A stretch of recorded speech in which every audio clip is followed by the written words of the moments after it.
Hello, good morning. Gusto ko palang humingi ng pasensya sa mga relatives ko, sa mga kaibigan ko sa Pilipinas na alam nyo ba na yung sinusubukan akong utangan.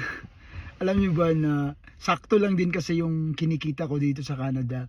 Sakto lang din yung income ko sa lahat ng mga pangangailangan ko. And then breadwinner ako. So ako lang yung inaasahan ng pamilya ko. So I don't really have enough para maibigay sa inyo guys. Kaya pasensya na kayo. Hindi na ako nagre-reply pag nabasa ko na yung mga messages na nangungutang. Minsan nga nagtataka ako na hindi naman kami magkaibigan. Hindi naman kami nagko-communicate pero bigla na lang tatawag sa'yo. Yun, di ko sinasagot yan. Pasensya na. Kasi alam ko naman na iba na yung sadya pag ganun, di ba? Wala naman kayong muna pag-usapan. Tapos bigla na lang tatawag sa'yo. What for? Hindi nga nagchat-chat eh. Tatawag lang bigla. Pasensya na talaga. Kasi sana sabi ko na hindi madali yung buhay dito.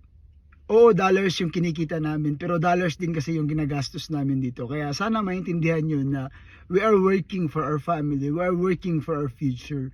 Kaya hindi siya enough para magpapahiram ako sa iba. Kasi marami na ring experience na nagpahiram ako, di naman nagbayad eh.